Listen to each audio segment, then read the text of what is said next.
Hello, hello, bonjour à tous et à toutes. On se retrouve aujourd'hui pour une vidéo de présentation du jeu Alice Garden. Dans cette vidéo, je vais vous faire une première partie sur la présentation des règles du jeu, que ce soit en multi ou en solo. Et dans une seconde partie, vous retrouverez une partie solo. Merci de regarder la vidéo et bon visionnage. Le but du jeu va être de créer le plus beau jardin pour répondre à la demande de la reine. Donc pour cela, on va devoir positionner nos petits polyminos où on le souhaite dans la surface, soit sur ce côté-là, soit sur ce côté-là. On choisit donc au début de la partie tous ensemble et il y aura ensuite donc un scoring en fin de partie. Le but du jeu étant de gagner le plus de points de victoire. Au niveau de la mise en place, elle est vraiment très simple. Quand vous allez donc déballer le jeu, vous allez répartir chacun des polyminos par rapport au symbole sur le sac. Mais après, voilà, c'est vraiment simple. Chaque joueur prend son plateau et le premier joueur va choisir un des sacs et retirer de l'intérieur un nombre de polyminos égal au nombre de joueurs plus 1. Par exemple, si vous jouez à 2 joueurs, vous en sélectionnez 3. La mise en place est terminée. Par rapport au déroulé du jeu, c'est aussi relativement simple. Donc le joueur à qui c'est le tour va choisir un polymino et le positionner où il le souhaite sur le plateau. Il peut le prendre dans le sens qu'il veut, dans l'ordre qu'il veut. Il n'y a pas de critères par rapport à ça. La seule chose, c'est qu'il ne faut pas que cela dépasse la surface du plateau. Bien évidemment, il va falloir essayer de scorer un maximum de points et donc de positionner de manière plus intéressante par rapport au scoring. Ensuite, une fois que chaque joueur a joué son tour, le joueur suivant qui devient le premier joueur sélectionne un des sachets et positionne cette fois-ci par rapport au nombre de joueurs. Donc à 2 joueurs, il va en prendre 2. Donc le tour précédent à 2 joueurs, il y en a 2 qui ont été retirés du jeu. Par exemple, si celui-là se positionne là, et au prochain tour, le joueur actif aura le choix entre ces 3-là. Il va donc positionner le sien dessus. L'autre joueur va également prendre le sien. Et c'est au nouveau joueur de sélectionner par rapport à un des sacs. Il peut prendre n'importe lequel, sauf celui-ci qui correspond à des points bonus que l'on va pouvoir récupérer si on positionne de manière adjacente des petites formes qui représentent des cartes. Là par exemple, est-ce que j'en ai une? Voilà. Si je positionne mon polymino ici et celui-là à côté là, j'ai 2 symboles de cartes qui sont adjacents. Je peux donc piocher dans ce sac là 2 petits jetons bonus. Alors je dis que ça s'appelle des cartes, mais ce sont des jardiniers. Ces petites carrés là, on ne les positionne pas tout de suite. On va les positionner à la fin de la partie, une fois que tout le monde aura terminé son tour de jeu. La partie se termine quand un joueur a rempli intégralement son plateau. On termine ensuite le tour. Si un joueur ne peut pas placer de jetons polyminos qui sont présents dans la surface de jeu, il peut alors piocher un petit jeton bonus. Ensuite, chaque joueur va positionner où il le souhaite ces petits éléments. Ensuite, passons au scoring. Donc le scoring détaillé jusqu'ici, c'est le même quelle que soit la face du plateau. Il va falloir marquer au minimum 2 champignons par colonne pour pouvoir marquer 8 points. Là, par exemple, je vais scorer 8 points. Les échecs doivent être positionnés dans l'idéal sur le jeu d'échecs pour pouvoir scorer. Donc 5 points par pièce d'échec sur l'échiquier. L'arbre, on va comptabiliser la distance la plus importante entre deux arbres par ligne. On ne compte pas ceux qui sont donc entre les uns par rapport aux autres. On va également comptabiliser l'arbre en lui-même. Donc là, par exemple, ça doit faire 1, 2, 3, 4, 5 points pour cette ligne-là. Pour les jardiniers, c'est ce qu'on a vu précédemment, qui nous permet de récupérer un petit polymino carré. Au niveau des fleurs, des roses, on va comptabiliser chaque groupement de roses les uns par rapport aux autres. Alors là, par exemple, si je positionne ainsi, je vais avoir un groupe de 3 roses, ce qui va me permettre d'avoir 9 points. Si par la suite, ailleurs, j'avais un groupe de 5 roses, je comptabilisais du coup mes 9 points plus mes 25 points. Il y a également certains points qu'on va devoir déduire. Tous les petits jetons bonus qu'on n'aura pas pu poser sur notre plateau à la fin de la partie vont nous compter, devoir nous décompter 5 points. Et chaque case, chaque zone du tableau qui est vide va également nous décompter 5 points.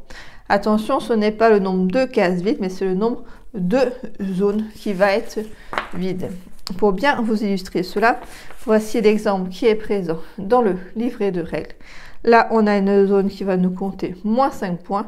Et là aussi, donc il faut vraiment essayer de réduire au maximum le nombre de zones.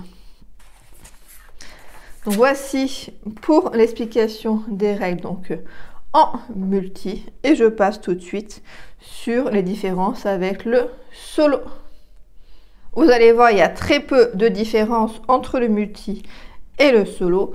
On prend donc un plateau, donc la face que l'on veut. On positionne tous les sacs à notre gauche, sauf celui avec les jetons bonus. À chaque manche, on choisit un sac et on pioche. Je vais prendre celui-là pour changer. On pioche deux polyminos qu'on positionne. Le sac qu'on a pioché, on le positionne à droite. Ensuite, on va positionner sur notre plateau une des deux tuiles du coup polymino où on le souhaite, évidemment de manière réfléchie par rapport au scoring. Une fois qu'on a positionné notre tuile, on choisit un autre sac. On prend deux jetons polymino que l'on place devant soi. Pareil, le sac passe de gauche à droite. Petite coupure pour rectifier une erreur que j'ai vue par la suite. En solo, je prends deux éléments du sac, donc ça c'est bon. Mais j'en choisis une que je pose donc où je souhaite et l'autre du coup est retirée de la partie. Elle est décalée du coup à droite, donc je ne la garde pas pour mes tours suivants. Donc cela change quand même beaucoup de choses. Voici pour ce petit point de règle. Par rapport au jardinier, c'est le même fonctionnement qu'en multijoueur. On va piocher le nombre de jetons bonus par rapport au jardinier adjacent. Une fois qu'on a réalisé cela pour tous les sacs, ils vont être tous positionnés à droite. On les remet donc à gauche et on recommence la partie.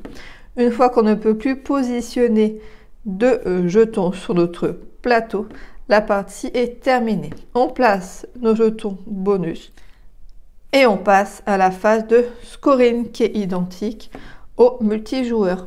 Pour faciliter le comptage des points, que ce soit en multi ou en solo, on a ce petit tableau récapitulatif. Voici pour cette présentation des règles du jeu en multi et en solo. Je vais maintenant faire ma partie solo pour vous montrer plus en détail le jeu. Donc, allons-y pour la partie solo. Donc, je vais choisir un des sacs qui est ici. Je vais prendre deux tuiles et puis je vais en choisir une et l'autre, je vais la positionner à droite avec le sac. Élément que j'avais mal lu d'ailleurs dans les règles au début. Je pensais qu'on choisissait avec la tuile restante. Donc, on avait plus de choix au fil du jeu. Mais non, ce n'est pas le cas. Donc, je démarre. On va démarrer par la ligne droite. Donc j'en prends 2. Hop. Et je pose donc le sac à droite. Alors j'ai choisi cette face là qui est pour moi beaucoup plus difficile que l'autre. J'avais envie de me prendre un petit peu la tête avec vous en vidéo. Donc voyons voir ce que ça va donner. Alors le jardinier, là pourquoi pas. Là j'ai mes 2 pièces d'échecs, c'est intéressant. Là j'ai aussi 2 champignons, c'est aussi très intéressant. Avec une fleur aussi. Je ne sais pas lequel choisir. L'arbre serait mieux. Là en plein milieu, c'est pas trop le mieux pour l'arbre. Il est mieux sur les côtés. Bon, je vais rester avec les champignons. On va les mettre là. Voilà. Donc celle-ci, du coup, la retire. Hein, je la mets à côté. Ensuite, on va prendre cette forme-là. Au début, j'ai pas trop de préférence. Ah, j'ai des petites fleurs. J'ai des petites fleurs, mais je préférerais mettre mes champignons comme ça, à la limite. Mais je perds un élément d'échec. Après les fleurs, ça score beaucoup. Le petit arbre, on va essayer de le mettre sur un des côtés. Allez, mais je pourrais mettre là ou là. Espérons trouver après un arbre ailleurs.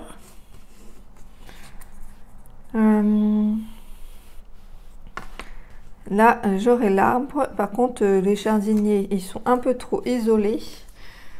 Après, si je mets là, le but quand même, c'est de continuer à scorer les plantes. Donc, j'aurai pas trop les pièces d'échecs. Ouais, je vais peut-être rester sur ça là pour le moment. Ensuite, on va peut-être passer sur les carrés. Donc j'en prends 2. Hop. Alors là j'ai le jardinier, mais il va pas avec l'autre. Par contre j'ai les plantes, enfin les roses et l'élément d'échec. Là, j'ai l'échec, mais c'est tout. Ouais, pour l'instant, je vais partir là-dessus avec les roses et la pièce d'échec. Ça me semble quand même assez rentable. Ensuite, je vais partir, tiens, sur cette forme-là. J'en prends 2. Encore des roses. Encore des roses. J'aime bien les roses. Là, en plus, j'ai... les champignons, j'ai mes roses, j'ai mes 5 roses, c'est nickel. Je regarde quand même celle-ci au cas où s'il y a quelque chose de plus intéressant, mais non, je pense que celle que j'ai mis est bien. Donc la dernière pour cette première manche, j'en prends 2. 1, 2. Alors là, j'ai des éléments d'échec et j'ai un jardinier que pour l'instant j'arrive pas à relier ensemble et j'aimerais bien quand même en relier. Je pourrais mettre un jardinier là, je score un élément d'échec, mais bon, ça me semble pas être le plus intéressant. Là par contre j'ai le jardinier, l'échec, ça me semble pas mal. Un par là-dessus. Je prends donc celle-là avant d'oublier, je la mets là-bas et je prends du coup un petit jeton solo. Hop, que je mettrai donc en fin de partie. C'est un petit champignon. Donc à voir, pourquoi pas pour l'instant. Il irait plutôt dans cette colonne-là. Alors, sur quoi je pars? Le petit carré, pourquoi pas pour essayer de mettre là. Hop. Tac, tac. Alors. Là, à la limite, j'ai les champignons. Ouais, là j'ai les champignons directement. Là ça m'intéresse pas. Regardez-moi ça. Là c'est nickel. J'ai mes 2 champignons et j'ai mon échec. Alors mon jeu, enfin ma pièce d'échec. Je ne score pas pour le jardinier, mais bon, on peut pas non plus viser toujours la perfection. Allez, on part sur celui-là. Hop, voyons voir. Donc je pensais peut-être par là. J'ai un élément d'échec. Là, j'ai un champignon. Ouais. Là, j'ai 2 roses. Ça me tente bien, les roses. Est-ce que je pourrais pas mettre ailleurs? Là, je score le jardinier. J'ai un arbre, mais il va pas me servir à grand chose.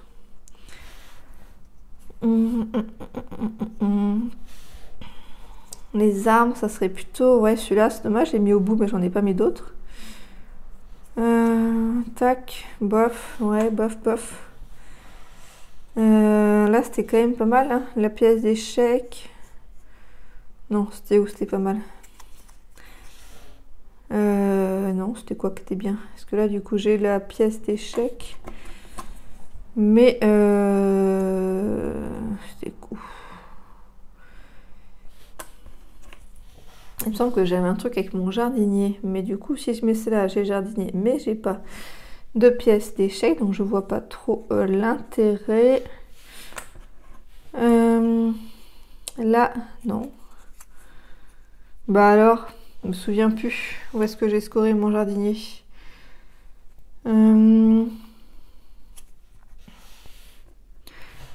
Alors, sinon, on va partir ailleurs. La pièce d'échec, là, à la limite, tenez, hop, je score 2 pièces d'échec. Ça me semble pas mal. Par contre, il va falloir que je trouve quelque chose d'intéressant ici. C'est quand même un peu risqué. C'est quand même un peu risqué. Ouais.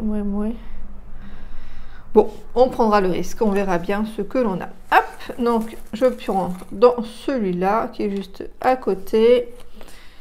Même si ça peut être intéressant là. Le L aurait été peut-être mieux. D'un point de vue réflexion, je me suis un peu précipitée. Non.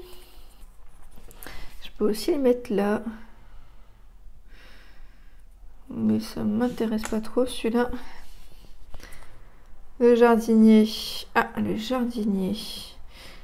Là, je peux scorer le jardinier, mais je score que ça. Après, potentiellement, peut-être que je pourrais relier les roses, hein, qui scorent quand même beaucoup. Là, j'ai la pièce d'échec. Ouais. Voilà. Là, j'ai quoi? Là, j'ai des champignons, ce qui me score 8. Ah, les fleurs, pour l'instant, les roses, ça me score 4.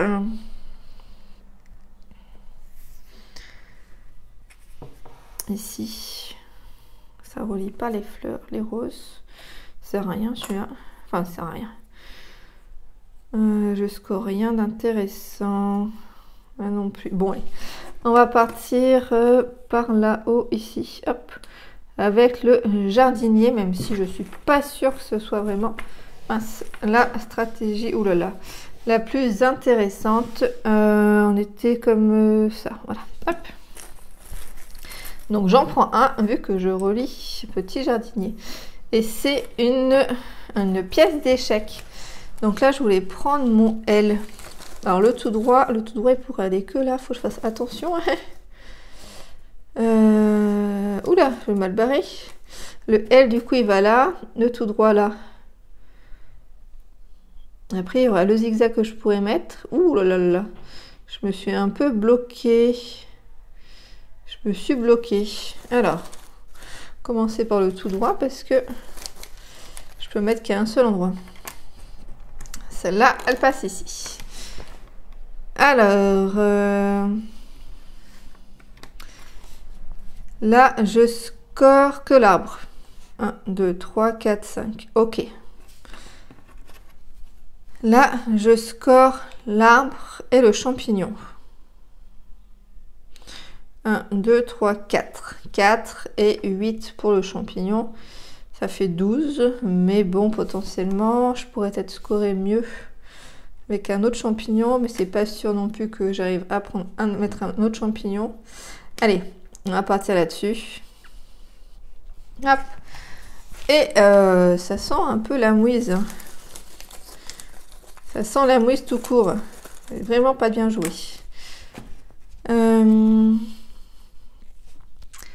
Là, ça aurait été mieux la rose de ce côté, hein. Ah là là, qu'est-ce que c'est que cette partie que j'ai faite?